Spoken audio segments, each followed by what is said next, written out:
Entonces ya hemos visto todo lo que son los tipos principales de variables que podemos tener en Python. En particular hemos visto las listas, que es un tipo de variable muy importante, que va a ser bastante utilizada y bastante flexible. Por eso le hemos dedicado bastante tiempo a este tipo de variables, porque es muy útil. Pero para poderla usar bien hay que entender bien cómo funciona, ¿no? Ahora vamos a ver algunos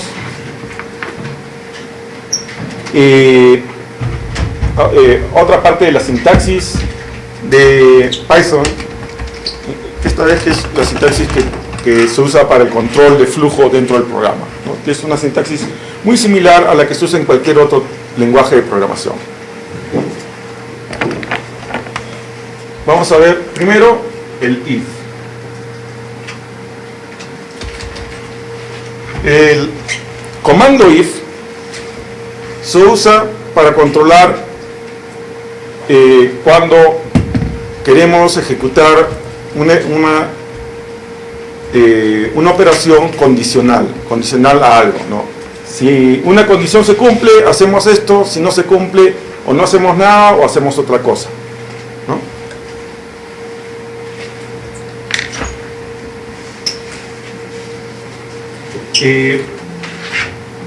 Entonces nosotros vamos a tener if, una condición acá, los puntos. Hay dos posibilidades, ¿no? Y aquí se ejecuta algo, una serie de else, y aquí otra cosa. O también tenemos la opción de... Entonces primero vamos por partes. Entonces tenemos if, se chequea una condición. Si esta condición es verdadera, ejecuta esta parte de acá. Si es falsa, ejecuta lo de acá. Una de las cosas que siempre hay que tener cuidado es cuando se escribe if, y vamos a ver también otros tipos de comandos. Se pone if, las condiciones, y se debe poner dos puntos. Estos dos puntos son críticos. Si no los pones, if va a creer que lo que sigue acá es parte de la condición. Estos dos puntos básicamente le está diciendo a if: ahí termina la condición, lo que sigue son los comandos que se ejecutan si la condición es verdadera. Igual con el else, ponen else, tiene que poner dos puntos, y ahí viene el resto de comandos que se ejecuta si es falso. Entonces vuelvo a repetir: if, una condición, esto se ejecuta si la condición es verdadera, y esto se ejecuta si la condición es falsa. ¿No? A veces solo nos interesa que ejecute algo si es verdadero, nada más. Si es falso, que no haga nada. Entonces simplemente omitimos esto, no pasa nada. ¿No? Pero a veces queremos que chequee si es esto, que haga esto. Si es falso, que chequee otra condición más, ¿no? Entonces nosotros podemos escribir else, if, algo más, pero Python tiene una versión especial para esos casos, que es el if.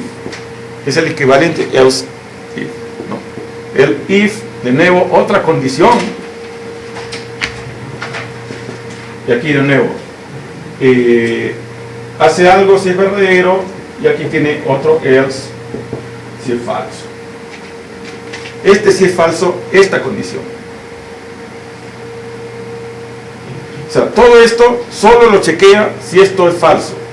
Si esto es verdadero, ejecuta esto y ya se salta acá.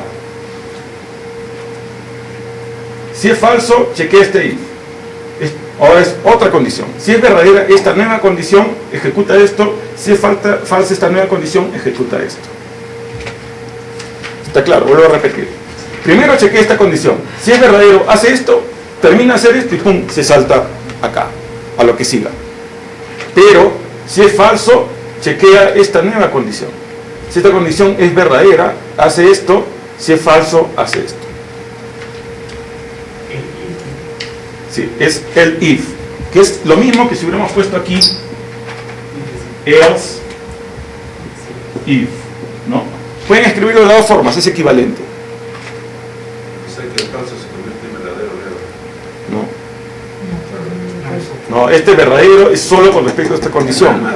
Nada más. Es falso con respecto a esto, ¿no? Y como siempre, si esta condición es verdadera, hace esto y termina de hacer esto y ya se manda hasta el final. Ya no hace nada de eso. Así funciona. Vuelvo a repetir primero. If, si esta condición es verdadero, hace esto. Si era verdadero, hace esto y después terminando esto, se salta acá. Si es falso, ya no hace nada de esto y entra a este nuevo if. Es una nueva condición. Chequea esta condición. Si esta condición es verdadera, hace esto y terminando de hacer esto, se salta. Si esta condición es falsa, pasa acá, hace todo esto y de continúa. Está claro, ¿no? Simplemente va chequeando una condición tras otra. Si una condición se cumple, hace lo que está asociado a esa condición y ya se salta se sale del if.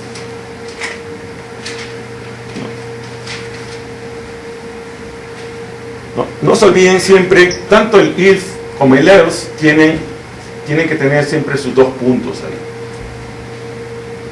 Eso es crítico, no se olviden de esos dos puntos. Estas condiciones, ahí es donde entra la lógica de la que estábamos hablando antes, ¿no? Que se prueba si un valor es igual que otro valor, un valor es distinto que otro valor, es mayor que, menor que, igual, ¿no? O puede ser condiciones complicadas, ¿no?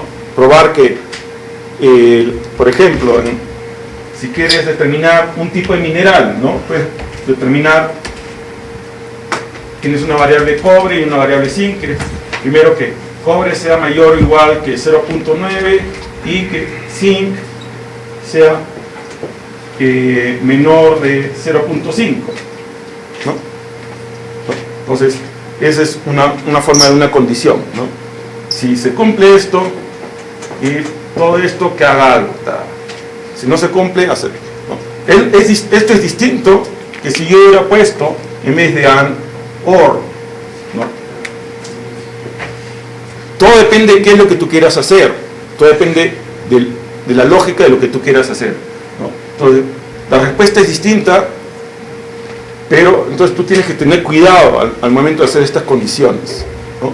De que realmente la lógica que hayas escrito represente lo que tú querías hacer. Porque este es el tipo de error más difícil de encontrar, porque estos tipos de errores Python no los va a detectar. No es un error. Python lo único que va a detectar es errores de sintaxis, y esos son los más fáciles de corregir, ¿no? Python te dice, hay un error en esta línea, tú vas a esa línea, ya me olvidé de poner 2 puntos, o en vez de poner if con minúsculas, puse if con mayúsculas. Ese tipo de cosas es facilísimo de corregir, y Python le va a decir dónde está el error. Pero aquí no hay forma que Python detecte el error, porque Python no sabe exactamente qué es lo que tú quieres hacer. Entonces, dependiendo de qué tú quieras hacer, va a ser or o and, ¿no? Va a depender qué es lo que tú quieras hacer. Entonces, este tipo de error de lógica es lo más difícil de encontrar. Entonces, esto es lo que tú tienes que tener bastante cuidado al programar, que la lógica esté bien escrita, ¿no? Hay formas de chequear esto. Una de las formas más fáciles, pero que lamentablemente no se puede hacer siempre, es con chequeos independientes. Hacer lo mismo de otra manera. Por ejemplo, si tú quieres hacer un script en Python que reemplace algo que estás haciendo ahorita en MindSight, lo corres primero en MindSight, lo haces primero, después con tu Python y comparas que te dé exactamente el mismo resultado, ¿no? Si te da el mismo resultado, sabes que está bien. Si encuentras resultados distintos, ahí ya chequeas, de repente hay un error en la lógica, ¿no? Siempre la forma más sencilla de chequear errores de lógica es eso, hacer un chequeo independiente, un chequeo en el cual tú has programado independientemente la lógica en otro sitio y que sabes que está funcionando, y lo chequeas con esto, ¿no? De preferencia que lo haga otra persona, porque si lo haces tú mismo, de repente estás cometiendo el mismo error de lógica en ambos sitios, ¿no? Entonces no vas a chequear nada, ¿no? Pero especialmente cuando ya quieres reemplazar algo que ya existía, que se sabe que está funcionando bien con un nuevo script, entonces ahí es más fácil, porque tú ya tienes algo con que chequear, algo que ya se sabe que funciona bien, entonces sabes que tu script te tiene que dar exactamente el mismo resultado. Entonces en este caso es bien fácil, ¿no? simplemente vuelves a correr tu script y comparas los dos resultados y tienen que ser exactamente iguales. Si no es igual, entonces hay algún error en tu script, ¿no? Y, Cuando terminas en el hay que poner algo de enil, algo así como lo. ahorita vamos a ver esos detalles, ¿no? Pero en general, lo que quiero recalcar ahorita primero es el asunto, vamos a ver con el if y otros tipos de sentencias de control, que siempre estas sentencias se usan porque quieren capturar algo de la lógica que nosotros queremos meter en el programa, ¿no? Pero la única manera de que el programa haga la cosa correcta es que la lógica que hemos usado esté correcta, ¿no? Hay que tener mucho cuidado, ¿no? Esta es la parte más complicada en el sentido de que es más difícil de encontrar algún error aquí, ¿no? Especialmente si la sintaxis está bien, Python lo va a correr sin ningún problema, pero el resultado no necesariamente es correcto, ¿no? Tú tienes que chequear que esté todo bien. Esa es responsabilidad de ustedes. Python no sabe exactamente qué quieren hacer ustedes, ¿no? Tanto OR como AND puede ser correcto en función de lo que ustedes quieren hacer, ¿no? Python no puede saber. Y tú puedes combinar, ¿no? Puedes tener OR o AND, luego paréntesis, AND, algo más, por decir, bismuto menor de 125, o arsénico mayor de 85, ¿no? Puedes combinar, puedes hacer una condición bien complicada, ¿no? Puedes combinar un montón de condiciones, ¿no? Con AR, ON, ¿no? Y dependiendo cómo ponga los paréntesis, ¿no? Va a haber un significado distinto. Entonces, cuando tienen unas condiciones bien complicadas, es crítico que ustedes pongan paréntesis, porque no es lo mismo todo esto con estos paréntesis que sin los paréntesis. ¿Ya? Entonces, tienen que tener bastante cuidado cuando hagan estas comparaciones o estas condiciones lógicas, ¿no? Tienen que asegurarse que esté bien, porque cualquier error es bien difícil y siempre es preferible, cuando comparan solo dos cosas, preferible usar paréntesis. Usen todos los paréntesis que sean necesarios para que esté claro qué están comparando con qué, para que sea fácil para ustedes identificar posibles errores en la lógica, ¿no? Los paréntesis siempre ayudan, ¿no? Y a veces por no usar paréntesis es que se cometen errores y a veces son bien difíciles de encontrar, ¿no? Entonces está claro esta parte de la lógica, ¿no? El if es el comando más sencillo, simplemente chequea una condición que puede ser una condición simple o puede ser una condición bien compleja, ¿no? Pero la cosa es, al final toda esta condición grandota de acá se reduce en dos valores nada más, que toda esta condición o es verdadera o toda la condición es falsa, nada más, ¿no? Entonces, por más compleja que sea la condición, solo va a tener dos valores, o verdadero o falso, ¿no? Entonces ustedes tienen que tener cuidado que realmente eso es lo que ustedes quieren hacer. Si quieren obtener más de dos valores, entonces van a tener que subdividirlo en varios checks. Van a tener que hacer, de repente, en vez de hacer todo en un solo if, van a tener que hacer if esto, luego otro if más, ¿no? Entonces todo va a depender de qué es lo que ustedes quieran hacer. Siempre entiendan, ¿no? Por cada if solo hay un posible valor, o verdadero o falso, nada más. Si quieren más valores, entonces quiere decir que no deben usar un solo if, tienen que usar varios ifs, ¿no? Van a tener que hacer un if esto, y en vez de poner un AND acá, van a tener dos puntos y un if acá, ¿no? Y chequear, ¿no? Cada uno verdadero o falso, verdadero o falso. Pero todo va a depender de qué es lo que quieran hacer, ¿no? Todo va a depender de la lógica del programa que ustedes quieran programar. Por eso, esta es la parte crítica, ¿no?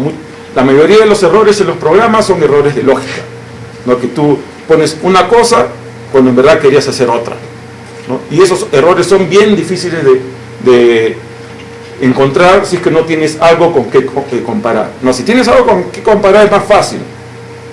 Es fácil relativo, porque a veces el programa es largo, tú sabes que hay un error, pero no sabes dónde, ¿no? Pero por lo menos sabes que hay un error. Si no tienes con qué comparar, ni siquiera vas a saber que hay un error. Va a ser más difícil, ¿no? A menos que te esté dando resultados raros, ¿no? Por ejemplo, leyes negativas, cosas así, ya sabes que algo raro pasa.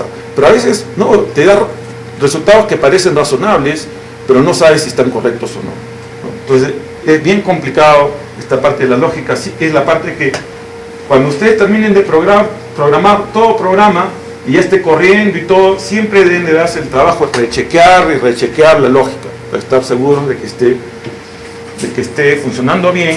Una vez que lo han chequeado bien, si tienen algún dato externo con el cual comparar, lo comparan, ¿no? Y ahí de nuevo pasa. Esta parte está claro, está entendido, ¿no? Cómo funciona el if, cómo es que la lógica ustedes van a usar para... Ahora vamos a ver el asunto que mencionó Hamilton. ¿Cómo es que Python sabe dónde termina un bloque de comandos, ¿no? Bueno, cuando nosotros hacemos if, tenemos una condición acá, luego viene un bloque de comandos acá, ¿no? Luego aquí viene el else y otro bloque de comandos acá. Y luego aquí puede seguir los comandos de los cuales, no, aquí venía toda una serie de comandos, llegó el if tiene una serie de comandos y luego continúa, ¿no? Eso así es generalmente. ¿Cómo sabe el programa qué comandos corresponden al if? Si este else es parte de este if o es parte de otro if que está por aquí metido, ¿no? Python funciona usando indentaciones, ¿no? Si ustedes ven, yo a propósito he puesto esta línea de comandos, no alineado con el if, sino metido acá, indentado. Así es como funciona Python. Python ve las indentaciones y sabe que todo este bloque de comandos que esté indentado con respecto a este, pertenecen a este. Donde termina la indentación y vuelve para acá, ahí es donde comienza una nueva línea. Luego ve el else, también tiene su línea de comandos que están indentados con respecto al else, ejecuta todo eso, y aquí que ve estos comandos que están indentados al revés, ya sabe que esto es una nueva línea de comandos. Entonces, si ejecuta el if y es verdadero, ejecuta acá, y de aquí ya sabe que de aquí tiene que saltar acá. O si es falso, del if se va acá, ejecuta esto, y de aquí se va acá, ¿no? Entonces, la indentación es lo que ayuda a definir dónde comienza un bloque de comandos y dónde termina, ¿no? Eso lo hace relativamente, a veces, fácil de leer Python. Es por eso que se hizo de esta manera, ¿no? Tú ves, rápidamente ves, todos los comandos que están alineados son comandos que están al mismo nivel. Esto que está indentado en este if es parte de este if nomás. Ahí viene el else, este else como está indentado a la misma altura que este else corresponde a este if.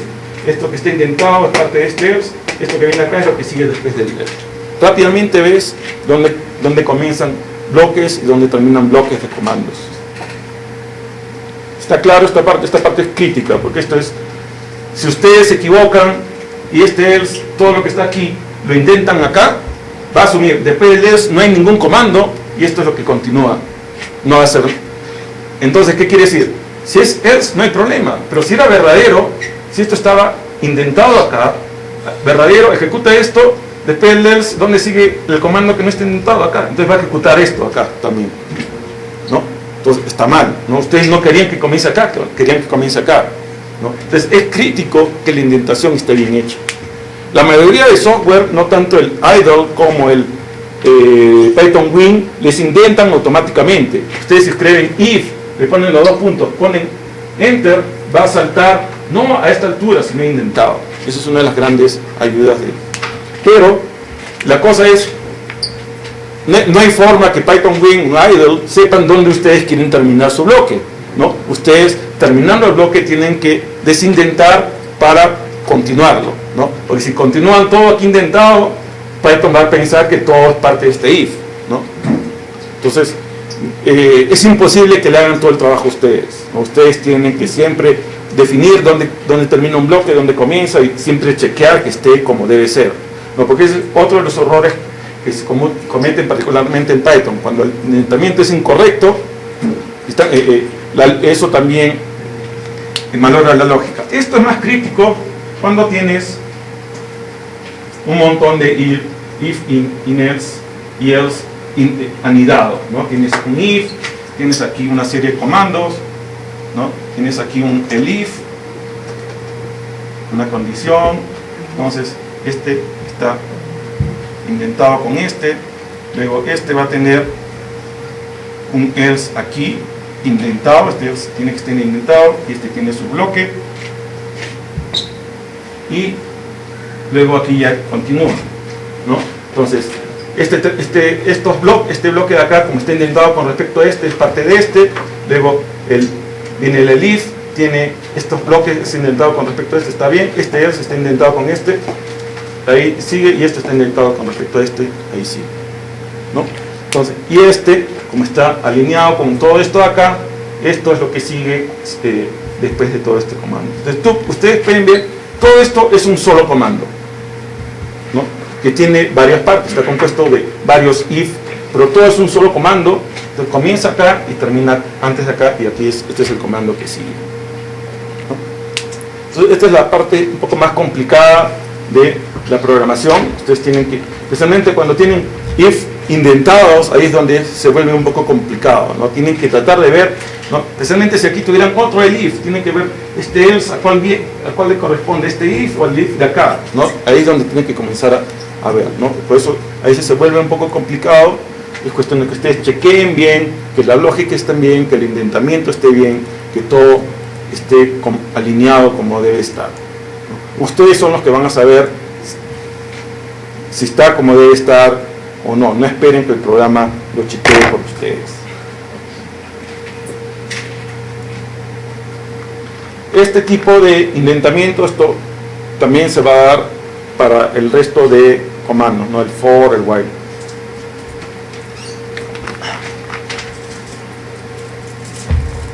¿Está claro entonces cómo funciona el if?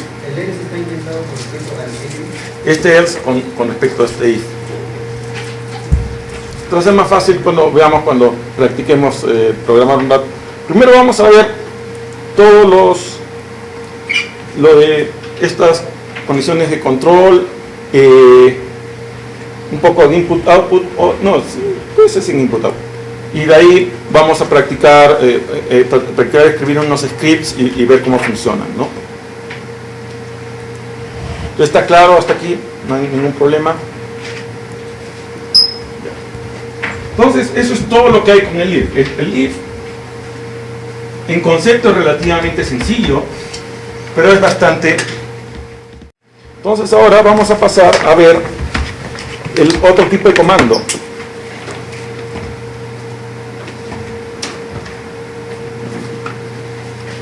que es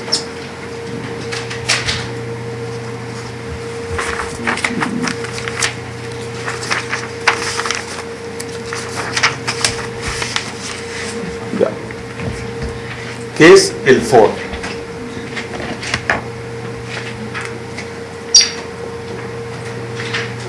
Comando for es cuando tú quieres ejecutar algo en forma repetitiva.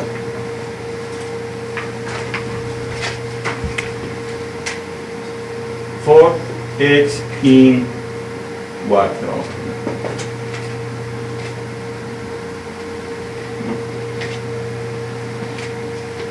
Mientras x pertenezca a una secuencia dada de datos, va a ejecutar algo, ¿no? Cuando ya no pertenezca a esa secuencia, deje ejecutarlo, ¿no? Lo que vamos a hacer es, y es una secuencia de datos, puede ser una lista, ¿no? Ustedes pueden tener pueden definir y es igual a 1, 2, 3, 4 y 5, ¿no? Definen y como una lista previamente, ¿no? Mejor para que sea más fácil de entender. Lo vamos a poner acá y lo vamos a hacer de una manera más fácil. Y es igual a 3, 7, 21, 32, 45. Definen primero y como eso, luego hacen esto. For x mientras x esté dentro de y, va a ser esto. Entonces, ¿qué hace? La primera vez que se ejecuta, x va a agarrar el primer valor de la secuencia y. X va a agarrar, en este caso, el valor es 3. Y va a ejecutar esta secuencia con un valor de x igual a 3. Entonces, ejecuta. Luego, termina de ejecutar todo, vuelve acá, ahora toma el siguiente valor de y, que es 7. Ahora lo va a ejecutar esto con el valor de x, con un valor de x igual a 7. Y vuelve a ejecutar esto con valor de x igual a 7. Termina, regresa de nuevo aquí. ahora el siguiente valor en Y es 21, ahora X va a ser 21 y vuelve a ejecutar esto, pero ahora con un valor de X igual a 21. Así sucesivamente hasta que la última vez es X es igual a 45, ejecuta esto como X igual a 45, regresa acá, ya no hay un valor más en Y, ya terminó, continúa con el siguiente ¿cómo se llama? Comando que venga después del for, ¿no?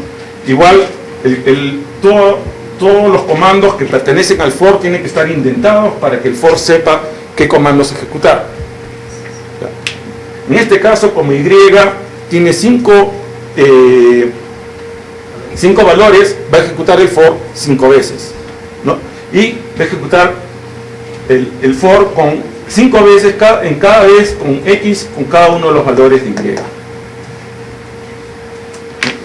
A propósito lo he hecho sin que estos valores sean continuos. No hay ninguna necesidad de que estos valores sean continuos. Ni siquiera hay necesidad de que estos sean números.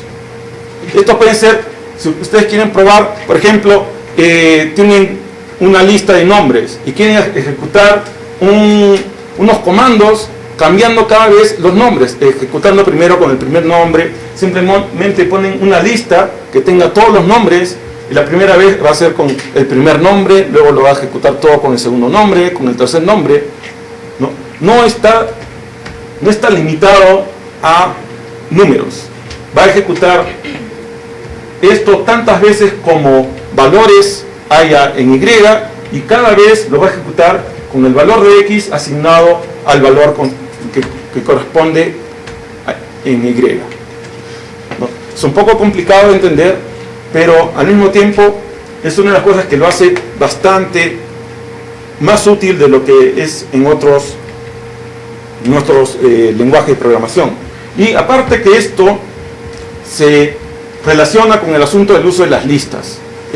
Es por eso que en Python se usa un montón el asunto de las listas, porque las listas se usan para un montón de cosas, y una de las cosas para las cuales se usa es para controlar este tipo de cosas, ¿no? Tú puedes hacer un for controlado por una lista de nombres, una lista de valores, y los valores no tienen que ser necesariamente continuos, ¿no? Vuelvo a repetir, un for ¿en qué consiste? Se va a ejecutar una serie de comandos tantas veces como valores distintos hay en una lista, o valores hay en una lista, no necesariamente tienen que ser distintos, pueden ser los mismos valores, no tiene sentido, pero igual, por ejemplo en este caso hay 5 valores, lo va a ejecutar 5 veces, y en cada iteración, la variable que han puesto aquí, en este caso es X, va a tomar el valor que corresponde al valor, ¿no? La primera iteración va a ser el primer valor, la segunda iteración el segundo valor, así sucesivamente, en la última iteración va a agarrar el último valor, ¿no? Así es como funciona el for en Python, ¿no? Y no se olviden, siempre aquí tiene sus 2 puntos, ¿no? Está claro cómo funciona el for, es un poco más complicado que el for típico que pueden ver en Fortran o en C, pero es mucho más útil. Simplifica un montón muchas veces la programación, el hecho de poder usar una lista directamente, una lista inclusive con valores discontinuos, en vez de tener que estar forzado a usar una serie de valores continuos.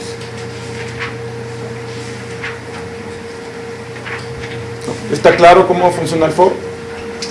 ¿Alguna pregunta?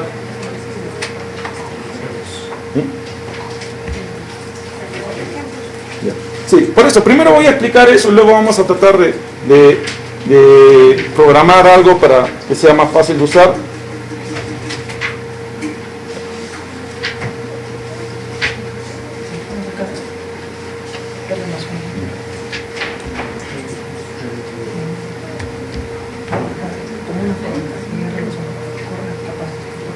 Hay otro que se parece ligeramente al for, pero es distinto. Hemos visto el for, lo que hace es va dentro de una secuencia y lo va a hacer tantas veces como hay en la secuencia. O sea, en general el for va a ejecutar un cierto de veces, un número de veces que más o menos ustedes de antemano saben cuándo lo va a ejecutar. A veces ustedes no saben cuántas veces debe ejecutar algo, ¿no? Entonces, para eso se inventó el while, ¿no? Ustedes mientras esta condición sea verdadera, va a ejecutar esto. Esto de acá, en algún momento, va a hacer que esta condición se vuelva falso, entonces ya se sale del while, ¿no? Pero mientras esta condición sea verdadera, estos comandos que están acá, los va a ejecutar, los va a seguir ejecutando. Ejecuta una vez, vuelve a chequear la condición. Todavía sigue siendo verdadero, lo vuelvo a ejecutar. Termina de ejecutar, vuelvo a chequear. Sigue siendo verdadero, lo vuelvo a ejecutar, ¿no? Siempre lo ejecuta desde la primera vez. Entonces, si la primera vez fue falso, nunca lo va a ejecutar. Se saltea y se va a los siguientes comandos, ¿no? Entonces, viene de acá, si la condición es falsa, ya ni siquiera entra, salta de frente acá. Pero si es verdadero, lo ejecuta por lo menos una vez y así continúa sucesivamente hasta el final de los tiempos. Uno de los problemas con el while es que esta condición en algún momento tiene que cambiar. Si no cambia, el programa no va a parar nunca.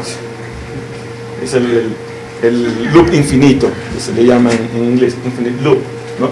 Entonces, siempre que usen un while, tienen que asegurarse que en algún sitio aquí, no, por ejemplo, chequean que x sea igual a 1, este x en algún momento, primero se le modifica el valor, de alguna manera, de tal forma que en algún momento esta condición ya deje de ser verdadera. Si esta condición en ningún momento deje de ser verdadera, ese while nunca va a parar, ¿no? La única manera que pare es que en algún momento en esta parte cambie, porque si cambió antes, si antes de entrar aquí ya era falso, ya nunca entró. Entonces si entró es que se cumplió la condición. Y si aquí se han olvidado tenían que poner aquí una sentencia en la cual se le cambiaba el valor a x, si se olvidaron de poner eso, el valor de x nunca va a ser cambiado y esto lo va a estar ejecutando hasta que ya se aburran ustedes, ¿no? Por eso es crítico, cuando ustedes usen el while, siempre asegurarse que aquí, en algún punto de este bloque de sentencias, que se le modifique el valor a este. Si no se le modifica, ustedes corren el peligro de entrar a un loop infinito y está mal, ¿no? Usen el while es porque ustedes van a usar una serie de sentencias que de algún modo van a modificar esto y van a hacer que la condición esta se vuelva falsa. Si no es así, entonces tienen que ver qué otra herramienta es más apropiada. De repente es el for, de repente es un if o algo por el estilo, ¿no? Tienen que tener cuidado siempre cuando usen algo, qué es lo que va. Tiene que haber algo que lo haga parar. Si no va a parar nunca, está mal, ¿no?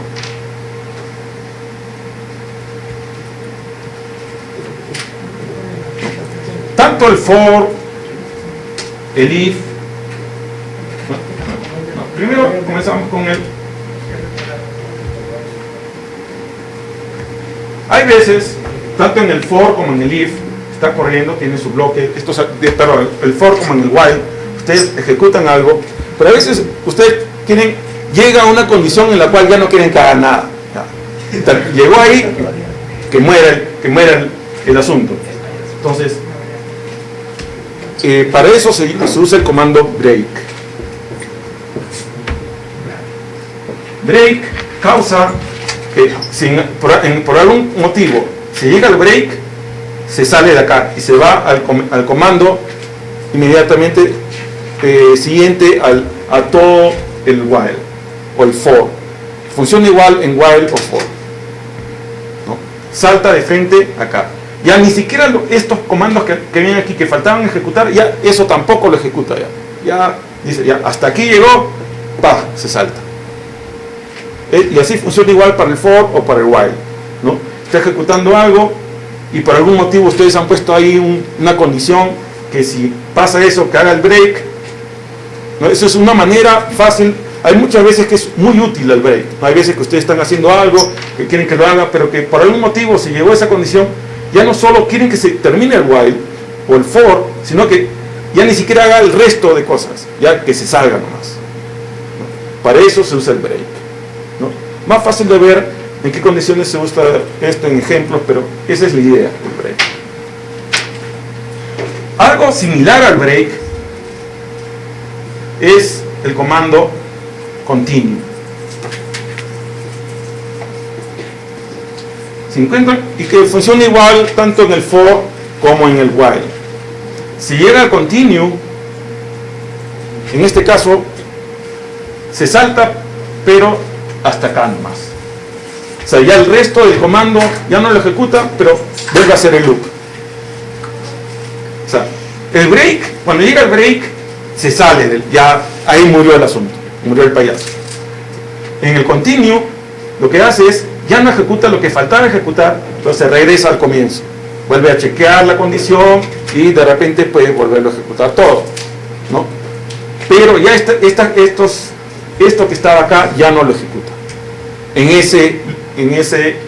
esa iteración del loop, ¿no? Pero en la siguiente de repente cambia la condición, no, de repente han cambiado el valor no, de repente por algún motivo pueden volver a ejecutar y puede ejecutar todo, no se sabe. Simplemente que en esta iteración dada ustedes quieren que en vez ya no ejecute el resto del loop, pero no quieren que se salga del while o del for, simplemente quieren que comience acá, ¿no?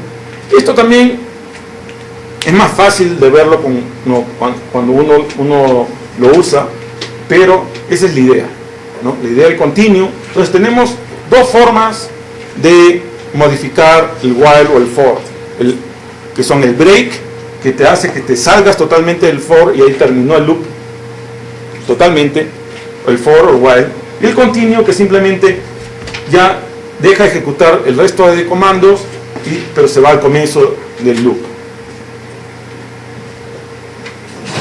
Entonces, está claro cómo funcionan, ¿no? El for, el while, continue, break, ¿no? Luego hay un comando que se usa muy comúnmente con el for en particular,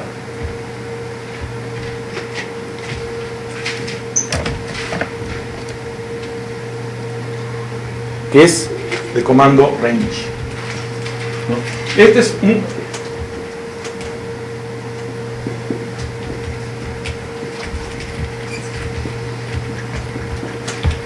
por ejemplo, range lo que hace, nosotros antes vimos primero que habíamos definido una lista ahí, una secuencia de datos Y, y usamos eso para controlar el for, ¿no? Pero hay una forma de generar esa secuencia de datos automáticamente, ¿no? Sin necesidad de tener una variable que almacene esa secuencia. Y eso es por medio del range. El range va a generar una secuencia de datos. Range en general se define, ¿no? Una secuencia de datos que comienza en un valor inicial, valor final y un valor que le llaman el step, ¿no? Que usted define que comiences en este valor hasta este valor y va a aumentar en función de este valor, ¿no? Por decir, ustedes pueden decir que sea de 1 al 10 y que aumente de 1 en 1, ¿no?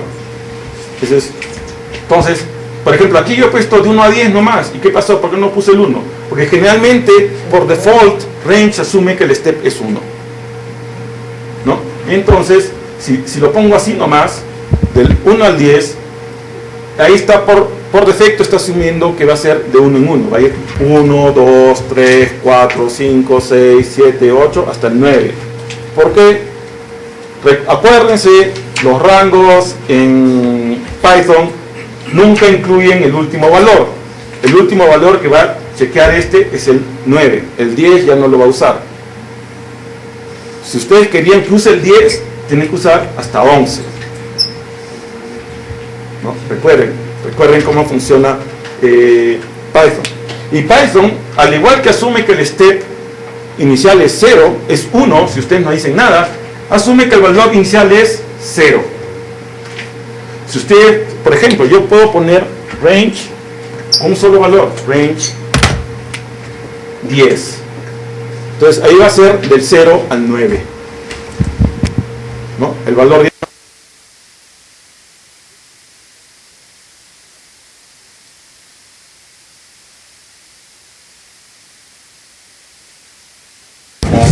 o sea, que comience en el 1 y vaya hasta el 10, tienen que hacerlo 1,11, ¿no? Para que comience en el 1 y termine en el 10, ¿no? Entonces, así es como funciona range. Va generando un rango de valores automáticamente en función de un valor inicial, un valor final y un step. No, el step puede ser 2, 3, no tiene que ser necesariamente 1. Solo se asumen, si ustedes quieren hacerlo de 1 en 1, lo pueden ignorar, ¿no? Ya Python sabe que ustedes quieren de 1 en 1.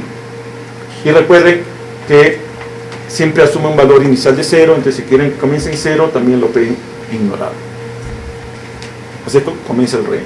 Entonces, generalmente para los tipos de rangos que es frecuentemente usar con números de datos, si tú quieres que comience en un número dado y termine en un número dado, y especialmente si estamos hablando de números largos, por decirlo en 1000 valores, en vez de generar una lista, generar una variable que sea una lista que tenga los valores del 1 al 1000, en vez de hacer eso, que es mucho trabajo, aparte que están por gusto almacenando esa variable, simplemente usan el range, ¿no? El range que comiencen de 1 al 1000, lo generan un range del 1 al 1000, ¿no? Y punto. Entonces, el range es bien común usado con el for, ¿no? For, no, la variable x in range, tanto, y así lo usan, ¿no? Entonces, por ejemplo, cuando ustedes quieren ir de un valor en valor de una lista dada de valores, ¿no?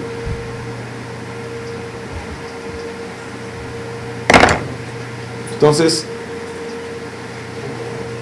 está claro cómo funciona el range, ¿no? Simplemente va a generar una lista de valores que le va a alimentar poco a poco al X, ¿no? Cada loop va dándole primero el primer valor, luego el segundo valor y así sucesivamente.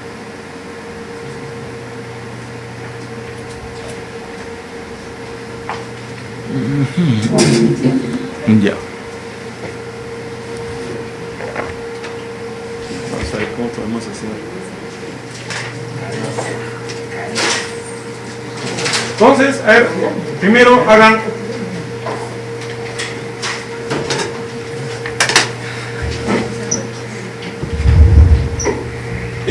ahora escriban un script.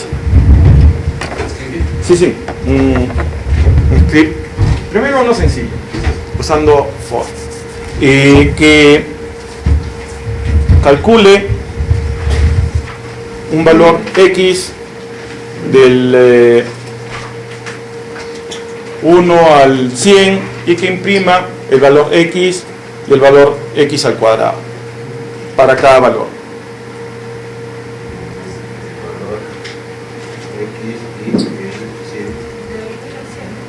Valor del 1 al 100 y que escribe el x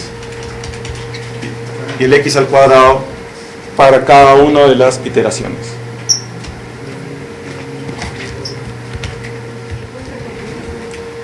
Simplemente un rango de valores del 1 al 100 y que para cada valor imprima ese valor y junto a ese valor y después de ese valor el valor al cuadrado.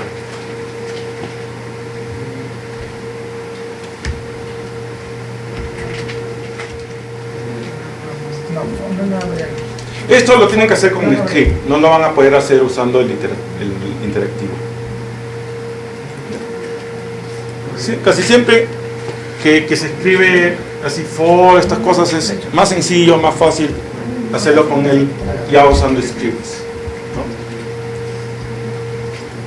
Siempre que vayan a crear un script, comiencen de cero, no vayan a tener otras cosas más en el script, ¿no? Porque eso más es lo que los puede rayar que otra cosa. Parece que les puede causar error, ¿no?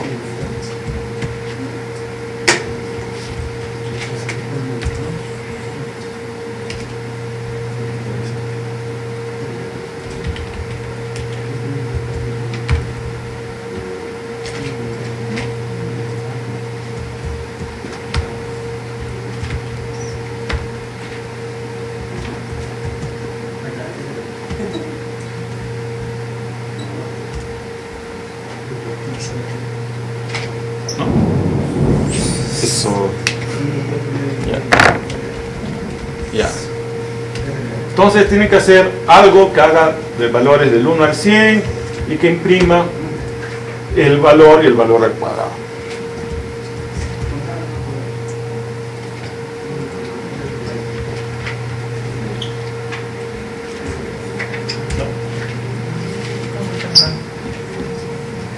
Eso, y lo deben de hacer con solo 2 líneas, ¿no?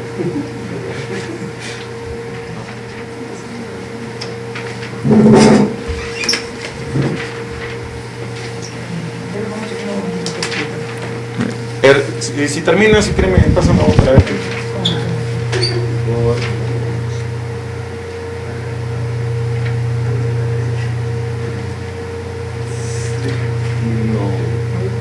Porque X es un valor, no es un rango, recuerda. Aquí solo pones cuando son secuencias de valores, ¿no? Entonces no debes hacer así. No, recuerden, les dije una ayuda que les di es que debe salir con solo 2 líneas, nada más. Si tienen más de 2 líneas es que algo raro está. En 2 líneas debe salir la respuesta.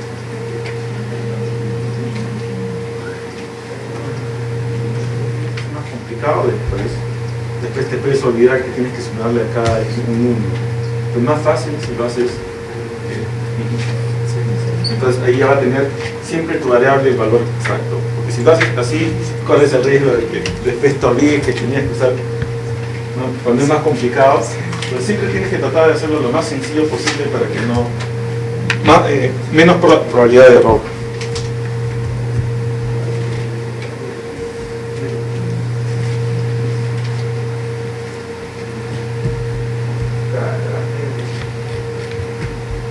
Recuerden, es una sola condición. Mejor dicho, no hay ninguna condición aquí. Simplemente tienen que generar valores del 1 al 100 y para cada valor imprimir ese valor y al costado el valor al cuadrado. Nada más.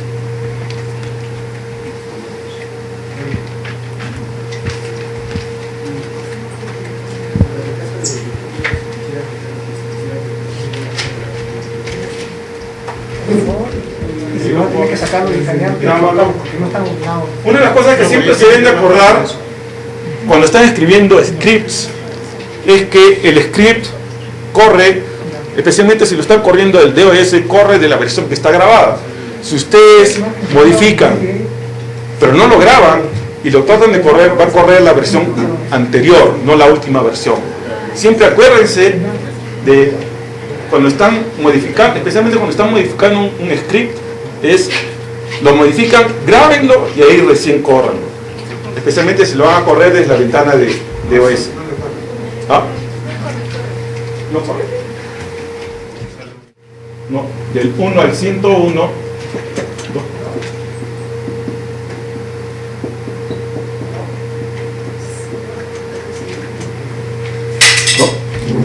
Esta era la forma más sencilla de hacerlo, ¿no? Casi todos lo han hecho así. Los principales errores que han habido en algunos se han olvidado primero que era hasta, si queríamos que sea hasta el 100, tenían que poner 101 acá, no 100, ¿no? Luego muchos se han olvidado de estos 2 puntos, estos son críticos, ¿ya? Estos 2 puntos ocurren en el if, en el while y en el for. Todos tienen que tener 2 puntos ahí. Si esos 2 puntos no están ahí, no sabe Python dónde termina la sentencia de for, ¿no? Luego, otra cosa, siempre acuérdense que esto tiene que estar indentado con respecto al for. Si no ponen esta indentación, si el print hubiera estado alineado con esto, el for va a correr en todos los valores, pero el print solo lo va a hacer una vez. Solo lo va a hacer cuando ya se salga el for y va a imprimir esto con el último valor de X. Entonces, pero eso no era lo que querían. Lo que querían era imprimir para cada valor de X que el print sea parte del for, entonces tiene que estar indentado, ¿no? La indentación es crítica, ¿no? Pero en general, la mayoría lo pudo hacer. Ahora vamos a complicarlo un poquito. Ahora le vamos a añadir una condición, ¿no? Que si el valor es múltiplo de 2, que imprima el valor y el valor al cuadrado, y si no es múltiplo de 2, que imprima el valor y el valor al cubo. Eso es un if, como dicen por ahí. Ya ustedes ven dónde le meten el if. Si la con ya. Como lo hemos hecho así, vamos a decir, si si x es múltiplo de 2, o sea, si es par, si x es par, imprimir como imprimimos anteriormente. Pero si x es impar, imprimir x y x al cubo.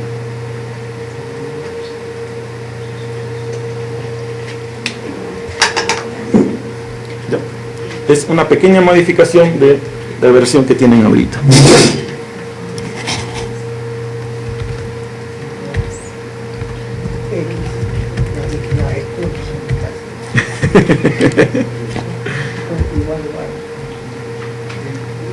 Pero X ¿cuál es el rango de X? ¿Mm? El mismo rango. Va a ejecutar esto mismo, y para cada vez vas a chequear, para cada vez que ejecuta tienes un valor de X. ¿Verdad? Sí. Ah, El 1 de 5, claro, va a estar dentro del loop del for. Dentro del loop del for, pero en vez de imprimir esto, vas a reemplazar este print de aquí con una condición, que si X si X es par, lo imprime así, y si X es impar, lo imprime así. Vale. Para simplificar esa parte del asunto, para que no se estén amarrando mucho en eso, acuérdense de la función módulo, ¿no? El módulo de un valor X, módulo que se hace usando el símbolo de porcentaje, módulo de 2 te da el residuo de la división de este número entre este. El módulo de X entre 2, si es 0, si es par va a ser 0, si es impar es 1.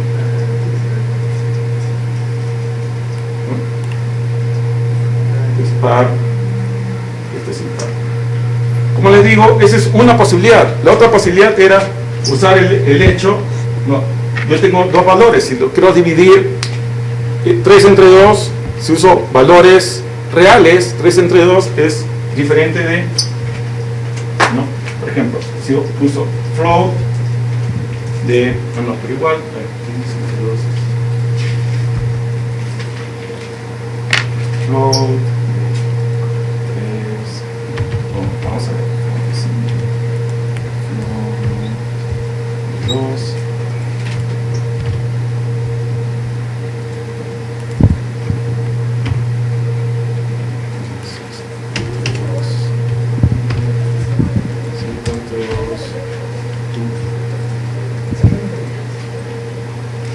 Solo cuadrado.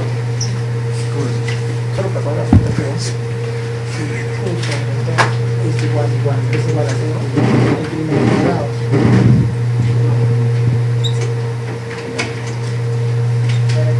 Solo para cuadrado.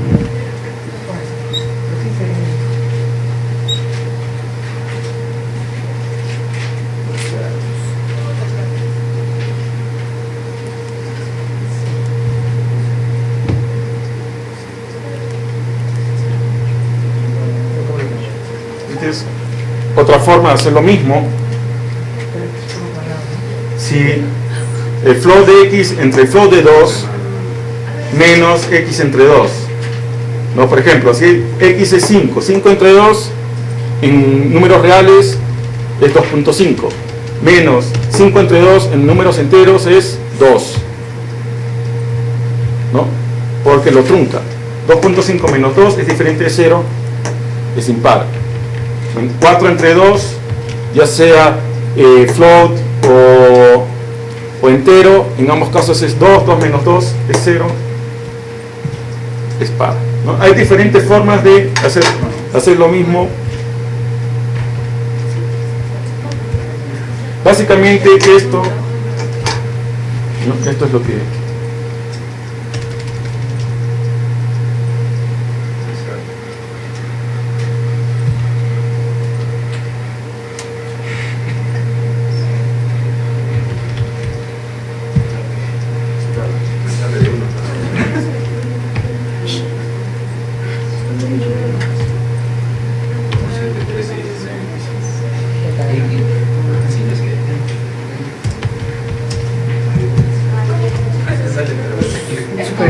Con paréntesis nada más. Con paréntesis nada más.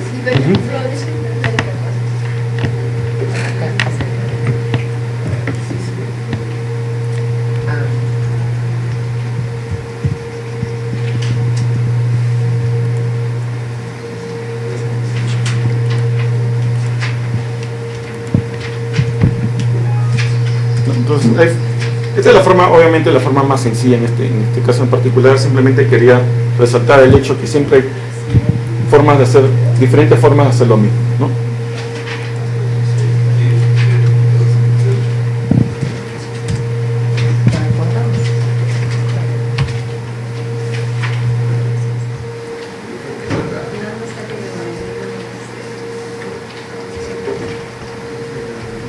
Entonces, el for no debe cambiar, ¿no? El for va a quedar ahí. Lo único que vamos a cambiar es lo que había dentro del for, ¿no?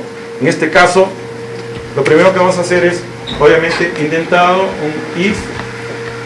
Ya les he dicho la condición que es, ¿no?, x módulo de 2, ¿no? Puede ser que sea igual a 0 o igual a 1, no interesa, cualquiera de las dos es. Luego aquí pone print, no, si el módulo es 0, quiere decir que es par, ¿no? Entonces ponen x o x al cuadrado,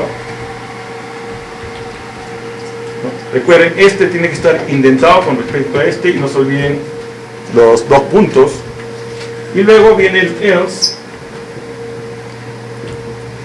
En este caso ya no tienen que volver a chequear porque ya se asume o es par o es impar, no hay más posibilidades, no es necesario volver a chequear. El else, dos puntos, y luego indentado con respecto al else, un print x al cubo, ¿no?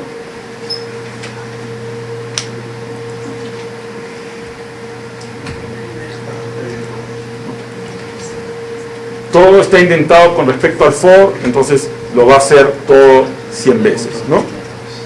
No se olviden siempre estos dos puntos también. Después del else hay dos puntos. Y el print después del else tiene que estar indentado con respecto al else.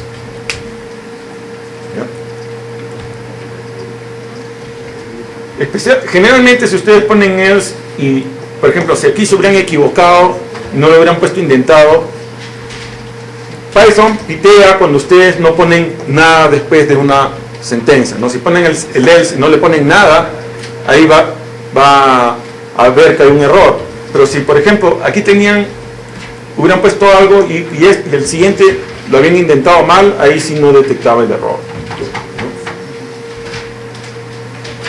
Entonces, más o menos así era la idea cómo debía salir, ¿no? Primero haces el for del 1 al 101, luego chequeas si el número es par o impar. Si es par, imprimes. Como es una sola opción, o es par o es impar, no hay otra opción. En el else no había necesidad de estar volviendo a chequear. Print, en este caso es impar, x y x al cubo, ¿no?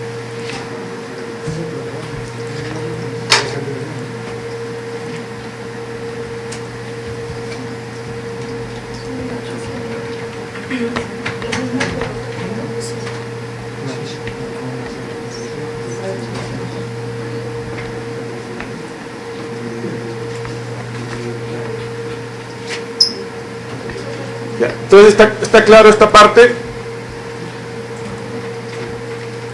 Está claro, ¿no? No hay ningún problema, estamos bien. Ahora vamos a hacer exactamente esto mismo, pero con while en vez de con for.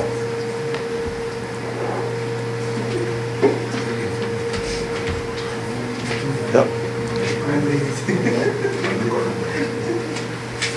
Para ver que while y for se pueden hacer exactamente lo mismo. Vamos a hacer esto con while en vez de con for.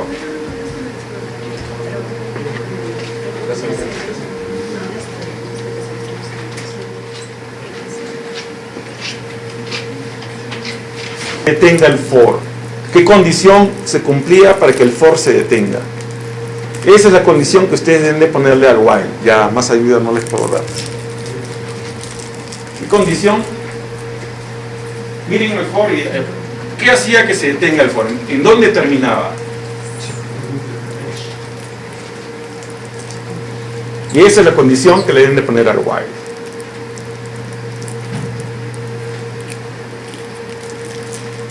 Bueno, puede funcionar, pero es en un caso un poco complicado. Recuerden, while que necesita es una condición.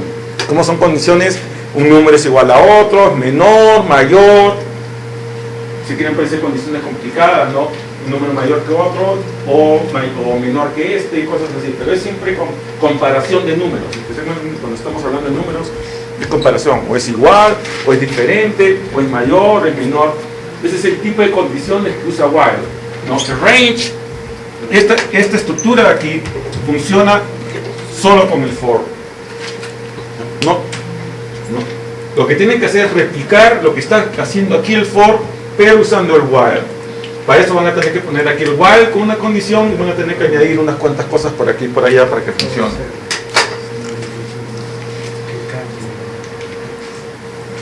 Pero el while no funciona con el range.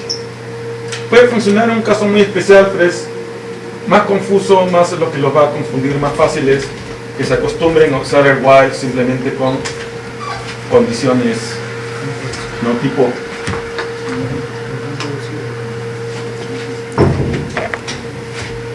Entonces aquí vamos a poner while, una condición, ejecuta esto y que lo ejecute mientras esta condición es verdadera. Cuando la condición se vuelve falsa, lo deja ejecutar. Pero que lo va a hacer contar. Claro, lo va a estar. En la condición no tiene que hacer contar ahí. No necesariamente. ¿Y quién lo va a hacer contar? Lo puedes poner el contador en otro sitio. Nadie te obliga a que tenga que estar el contador acá. O lo puedes contar, pero eso ya es un poquito más complicado de hacer. Claro, lo puedes poner acá también si quieres. Pero ¿cuál es la condición principal que hace que pare el for? Que x sea menor que 101.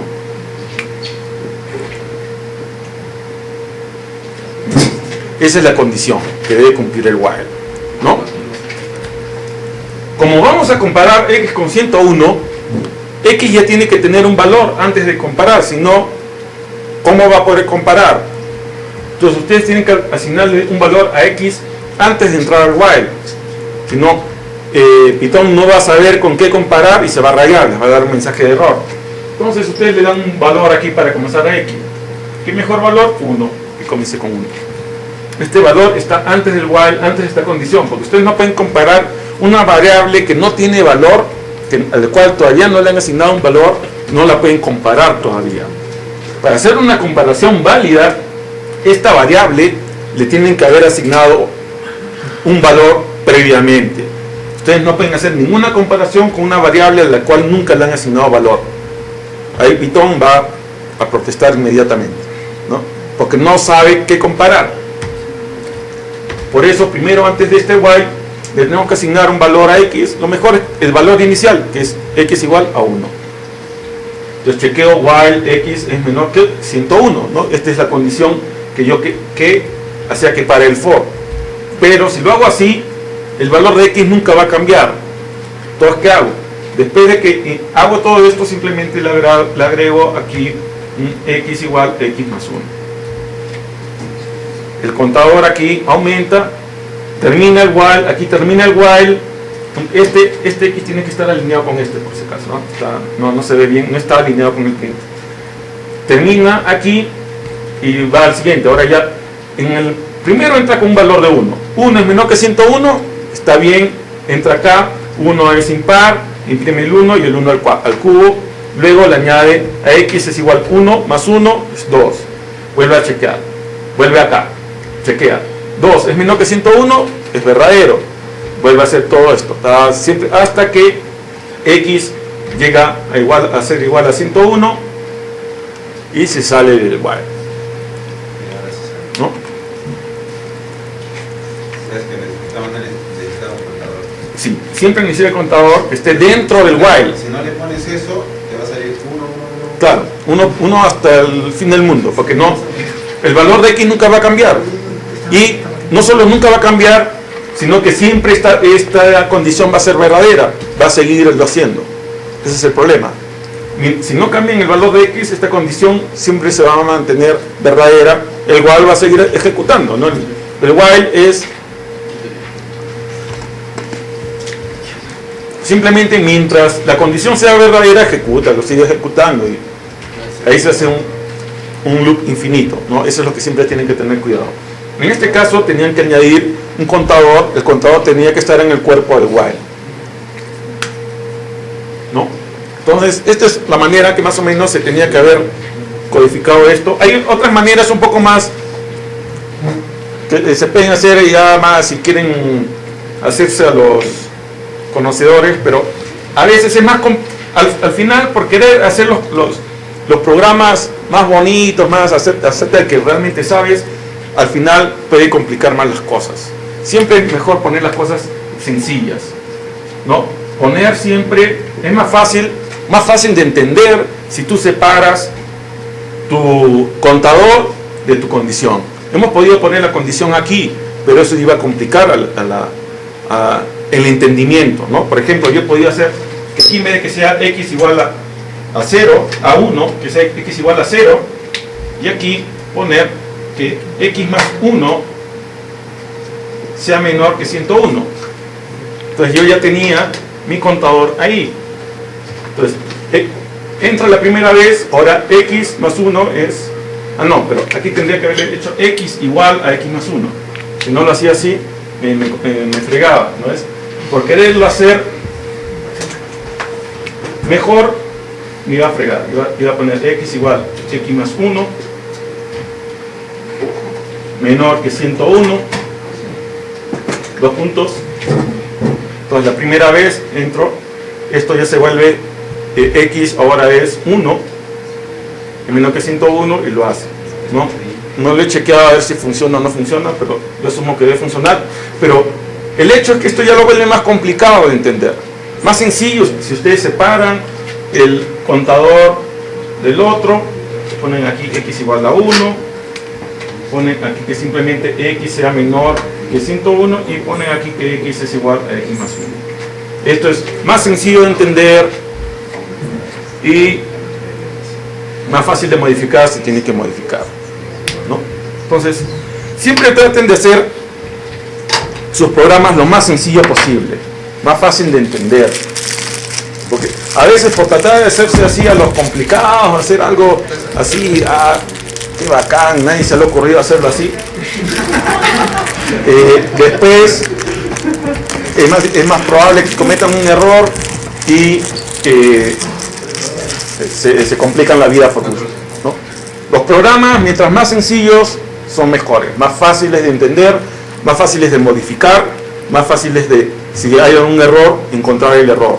Si se complica, si comienzan a hacer que alguna de estas cosas hagan varias cosas a la vez, y ahí es donde después, si no te salió exactamente como querías, encontrar dónde está el error es mucho más complicado, ¿no? Entonces yo creo que ahí hacemos un pequeño break y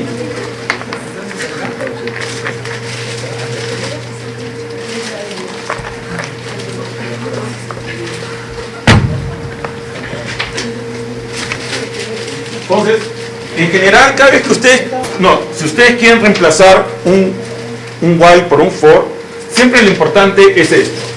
Y esto no necesariamente solo cuando quieran reemplazar un while con un for, sino generalmente cuando usan un while, cuando hagan cualquier comparación siempre, la variable que están comparando, tienen que asegurarse que haya sido asignada un valor antes de la comparación, ¿no? Esto de acá, no, por ejemplo, si yo quiero poner el x igual a 1 acá o cualquier otra cosa, esta comparación no funciona si yo no le he asignado el valor a x antes de la comparación. Si x está indefinido antes de la comparación, eso les va a dar un error. X tiene que estar definido antes de la comparación. Es lógico, piensen, ¿no? ¿Cómo va a poder comparar si x es menor que 101 si no le han asignado un valor a x? ¿No? X, si no le han asignado un valor, puede tener cualquier valor. Entonces, esta comparación no tiene sentido, Es que ¿no? ese x igual a 1 está como da la impresión de que estuviera fuera de una rutina, Sí, pero ¿no? O sea, si tú lo pones afuera, está fuera de la rutina y no tiene nada que ver con la rutina siguiente. Entonces, Acá sí, si le pones x igual a 1 está dentro de esa rutina, pero por una única vez. Pero así es. El x igual a 1 tiene que estar acá. Ese valor inclusive va a estar arriba definido. Puede estar definido en cualquier otro sitio, ¿no? Sí, pero antes del while. Antes del while. Si el x no ha sido definido, no le han asignado ningún valor, esta rutina, esta condición no se puede, no tiene solución. ¿No? Véanlo desde el punto de vista de lógica, no tiene solución. Ustedes no pueden comparar un número con un valor no definido, ¿no? Entonces no tiene solución, ahí manca. ¿Cómo se llama? Python les va a dar un mensaje de error, ¿no? Siempre tengan cuidado. Ustedes también, como dijo Hamilton, esto lo puedes definir en otro sitio, no hay problema, pero tengan cuidado, porque si ustedes si lo definieron al comienzo del programa, en otro sitio del programa le asignaron un valor x igual a 100 o x igual a 1000, entra acá, x menor que 101, no, x es mayor que 101, pum, se pasa, y no lo hace. Tengan cuidado siempre, ¿no? En ese caso, asegúrense, y justo antes del while, pónganle el valor x igual a 1, para asegurarse que ese valor sea el que ustedes esperaban que comience. Obviamente, lo más sencillo es codificar esto como un for, ¿no? Como lo habíamos codificado antes. Más que todo, yo lo que quería era simplemente que practiquen un poco cómo usar el while, ¿no? Y que... Guillermo, pero cuando haces eso, si haces el nuevo valor antes, te chanca hasta el nuevo valor, todo lo anterior. Claro, sí. No, cuando le asignas un valor, reemplaza el valor, cualquier valor que haya tenido antes. Y todo el mismo que tenías antes. Claro. No, pero por ejemplo, es muy común que uno en programación designe algunas variables como unas variables así, comodín, que uno los va usando simplemente como contadores para whiles, ese tipo de cosas que solo tienen valor temporal importante, ¿no? Mientras estás corriendo esto, interesa, pero ya termina este while, ya no te interesa el valor de x, ¿no? Entonces ya después le puedes modificar, le puedes añadir poner otro valor. Esa es la idea. Además, tu variable nunca va, no necesariamente Pero es importante lo que está diciendo, porque si este valor me importaba y lo modifico, ahí la estoy fregando, ¿no? Tienen que tener cuidado cuando modifican unas variables, el valor de una variable. Tienen que darse cuenta si realmente lo pueden modificar o no. O en el peor de los casos, mejor creo una nueva variable, ¿no? Me aseguro que x no lo he usado antes y creo x. Si no, creo otra variable, xx, triple x, cualquier cosa. De tal forma, pueden usar, tienen todas las combinaciones de letras que pueden usar. Hay miles de variables, ¿por qué complicarse la vida? Yo digo que esa variable, o sea, una letra no necesariamente es la variable, puede ser dos letras igual claro. a 1, o sea, AA igual a 1, Claro. 5A igual a 1. Pero la cosa es que tienen que asignarle un valor, y la cosa es si lo van a modificar, tienen que asegurarse que la pueden modificar, que no están perdiendo información al modificarlo, ¿no?